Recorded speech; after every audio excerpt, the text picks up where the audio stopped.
So I guess for the final question is, we did talk about Jack Eichel before.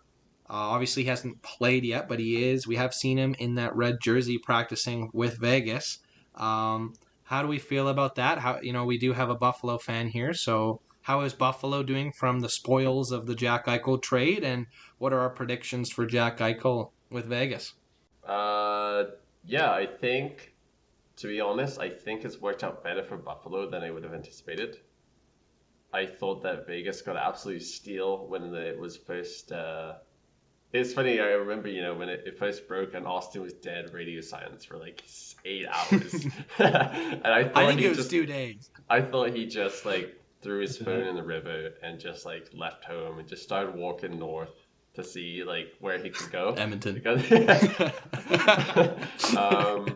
yeah, to be honest, the caliber of player that Eichel is, it's hard to you look at the players and it's like one of them was injured at the time and and another unknown prospect and not even a first round pick. I mean, let's come on, like, No, but we got a first. well, it's a first with Vegas, so it's not really first. It's going to be ball. Yeah, it's gonna be like yeah. So, but Tuck, since he came back from injury, has been really good. He's been over a point a game. And so if that continues, I don't know much about the prospect, the other guy, to be honest, to say much. But like even just based on that, he's putting up Eichel numbers right now. Eichel's putting up with the Buffalo Sabres. Plus you get that prospect, plus you get the picks. It all really depends on how Eichel comes back from his injury. So that's going to be obviously the real deciding factor, as obvious as it is. So, but I think right now it actually looks pretty good for Buffalo. I don't know if they won because we don't know because Eichel's not playing. But I think it looks pretty good for Buffalo right now. So that's my opinion. I'm going to kind of get a similar opinion. Like, obviously, the package was very underwhelming for the Sabres, given that Huck and Krebs are nowhere near the caliber of a player that Eichel is and never will be the kind of caliber of a player. And no one draft with that pick is going to be anywhere near those kind of caliber of a player. But what it does is it gives Buffalo, it sheds like the last pieces of that failure of a franchise era where they just couldn't do anything. It sheds that awful, those horrible years, those career make you want to shoot yourself years, right? So having a guy who is a Sabres fan from birth, like kind of like John Tavares in Toronto, he may not be a superstar kind of caliber player, but having a guy who this is his hometown team, he loves this team, that's going to do great things. Not to mention, just based on how Vegas has structured their team, okay, they're going to get Eichel back, but then like they're going to have to trade out like so many players because they are going to be so much over the cap. It really didn't make any sense in a lot of ways for Vegas to do this, especially since like Mark Stone makes similar money, Pacioretty makes similar money, Peter Angelo makes similar money, Shea Theodore makes similar money. Like where's like yeah, you're gonna have one good line, one good power play unit, and then it's just gonna be like shit. I think it's more leaning towards Buffalo. Uh, okay. Well, I'm going to be the voice of reason here. We have not seen Jack Eichel play one game. I am a huge fan of Alex Tuck. I was in Vegas, and that is hard for me to say because I'm not a fan of the Vegas Golden Knights. I'm pretty open. My bias is against them. They're another desert team. Can't like them. But yeah, I was very surprised when he was a part of that deal. He has a great contract.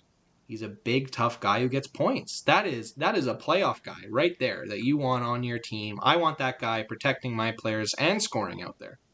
And it felt like they had everything. They had the great contract. They had this great player. Unfortunately, he had to be given up for Eichel. If Eichel can play as if he did in Buffalo, or even better if he's playing with Stone and maybe might not be Pacioretty Stone, Eichel. But if it's something like that, who knows? This guy could go on a whole other level, and we'll be coming back next episode going, can't believe we ever said that. Then again, I've seen my stepdad get the very same operation, and his back's destroyed from it. Obviously, the quality of doctors might be a bit different from what Jack Eichel can get, but playing in the NHL, I don't know how that operation's going to deal with you. That is the big question we're still waiting on to see if he is going to be normal Jack or bad, but it's the Vegas way to bring in the big contracts. They like the high rollers. They like the big money guys in Vegas. And it fits their way, but you're right. They're going to have to give up a lot to even get Jack Eichel playing. So it all depends on how Jack Eichel plays and what Vegas has to give up just to get him to play. And Vegas is going to have to trade a lot of cap before they know if Eichel's ready to play or not. So this could end up looking disastrous for Vegas, or this could look like a stroke of genius from them. And I just think it's too early to say to even give an opinion. But now let's hear the deep dive. He's sitting up. He's ready to go. He's been holding this in for months. Let's hear it, Austin. Yeah, I was quite upset about the trade when it happened, and not like necessarily the return right off the bat. I was just, it hurts to lose the second overall pick. Suicide Boys got up to my top 10 musicians really quickly after that. But, looking at it reasonably, I was pretty happy. Tuck has always been a good player. I was very confused why they gave him up, because he's one of those guys who, he always put up good points, and he's big and he's physical, but he never got the chance to play in the top 6. They always had, Stone and Pacioretty and Riley Smith and Marchessault. So I was like, you have this great guy who has the potential and he's young. So I love that, and he's a Buffalo boy. I didn't know that until we got him, and just, seeing how he talked about the franchise, I was like, oh, like, he loves it here. And then we got Payne Krebs, who the year he got drafted, I was huge on him. He fell in the draft because he got an ankle injury his draft year. And it was one he would have bounced right back from. But, he fell in the draft because of it. I thought he was a top 10 pick quality. So I was like, okay, we're getting some good pieces in some draft. But seeing how it's worked out, I love this trade for Buffalo. I think it's great. And I'm going to, you guys talked about the points. Tuck's been amazing for Buffalo. Krebs has been really good. He's been playing with an edge, because apparently he talked to the GM of the Vegas Golden Knights about the rumors, and he said, no, you're not untouchable. If anyone calls about you, hang up. And then they traded him. So he's been playing with, like, he's got an axe to grind, against the whole management. And he's young still. He needs a bit more development. But, like, that game against Philly recently, scored his first 2 goals, and he looked phenomenal. So he's looking amazing if he can, pan out the way he's looking. That and him and Tuck, they'll have similar production to Eichel, and they're 2 players, right? You can spread that out a bit more in your roster. But the one thing, too, is just, like, the culture shift. And I always hate when hockey people say, oh, culture. But, like, it became very clear in Buffalo, there was a culture issue. And not just like, oh, we're changing things up. But, like, so many players this offseason came out and talked about how toxic that dressing room was. And, like, from high-up players like Ristolainen and Ullmark to, like, lower guys like AHL call-ups who were like, yeah, I came in there for 3 games, and I was like, what is going on in here? And, a lot of it apparently was centered around Eichel. I love Eichel as a player, and he's a quality guy. He was always good to the city of Buffalo, but, when you get handed the keys to the castle when you're 18, it's a bit, I can see how that can be a tough locker room to be in. And so we're going away from that, and you just see, like, the locker room now, and, like, all the players are talking about, because most of the Sabres now are all guys who played in the minors, the young guys, and they're all living together now. And, like, just watching, like, Tuck interact with the young guys, too, it's like, I've never seen this team so happy in the past 10 years. And they're not even good. Like, just, like, every time they do off-ice footage, I'm like, wow, these guys, like, they're playing for each other, and they're playing for the jersey. They may not be winning, they're struggling, they're young and they're learning, but I think it was a huge culture change, and, Tuck's been a huge part of that. I always said Dylan Cousins the next captain, but, like, if they threw the C on Tuck today, I'd be happy. So I think this is what Buffalo needed, both in the dressing room and on the ice. And I know Vegas is going to be good, but you're gutting your roster for one guy, and you're gutting your prospects. So what are they going to have in 5 years?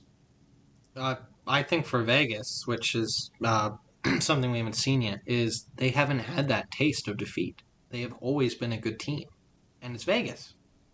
They always want to be on top. They want to be a very competitive team. They haven't dealt with hardship yet.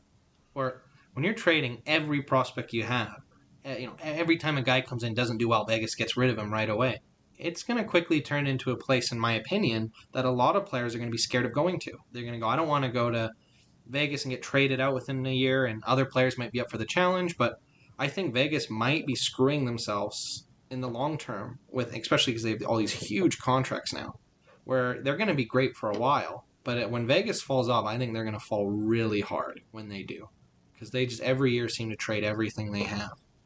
So and not only that, you can't be on top forever, right? Even Rome fell. So Yeah, and Vegas has built this almost like choker mentality where they get to these rounds and they just can't play anymore. And it's starting to develop in their personality of the players. True. And, that's a really hard thing to shake. And they bring in Eichel, who has, later in his career in Buffalo, like, if Buffalo was down, he would just stop trying. So you're bringing in a guy who's already, a bit of a defeatist as well, and you're adding them to this mindset. Like, if they can get through and win the cup, then, it doesn't matter how good Buffalo does in the trade, it'll be seen as a home run for Vegas. But I can see this going very wrong, like you were saying about your stepdad. Like, the two hardest injuries to return from in sports is knee and neck injuries. And he just had an experimental one that was never done. So, like, it's really hard to say how this is going to go for Vegas. And even, like, just quickly following up on the Vegas thing in the locker room, they traded Fleury. I mean, that wasn't very long ago. And there was a big outcry with that and the way they handled it. And, for a while it was, we're doing it. Oh, we might not be doing it. We are doing it now. And I bet a lot of players don't like that. And especially, what was the player you just said who was told he was untouchable? Curbs? Yeah, Payne Krebs. Curbs as well. So if that is becoming a trend where, and, this is just two stories, but if this is becoming a trend where players are being told they're not going, or no, you're, buy a house, you're staying in Vegas, and then every year they're trading people, players aren't going to like that. And even their locker room's not going to like that. Trading out people who are big in the locker room just to bring in the new star every year. It's going to get old really quick, and they won't be able to do it forever. Yeah, and that's the key thing. Like, it doesn't matter how good you are in Vegas, Shea Theodore is looking great, but what if in 2 years a different superstar is available? What if Edmonton keeps sucking? They're like, we're going to trade Draisaitl. Vegas is going to be in on it. Exactly. And I did say earlier, if they keep doing all this nonsense, maybe players might not want to end up there, but there are going to be those players who fall in love with Sin City and want to party basically every day they're there. And I wonder if that brings a problem to their locker rooms, where you might have all these people going there to party rather than play hockey. And maybe that's what catches up on them by the end of the year if they're partying too hard. I know it would be hard to turn down the temptations of Vegas every night, especially when you have as much money as they do. I just see a lot of problems happening in Vegas in the future. Maybe I just want to see their downfall. Maybe that's why, but Everyone does.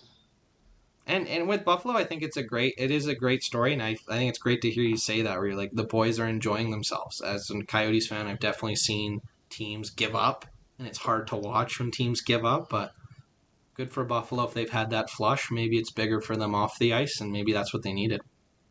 Yeah, I think that's the biggest thing. It's just, we may not win a lot of games this year, but just seeing the guys happy with each other, that's all I could ask for. It's fun to actually watch them play together instead of just being miserable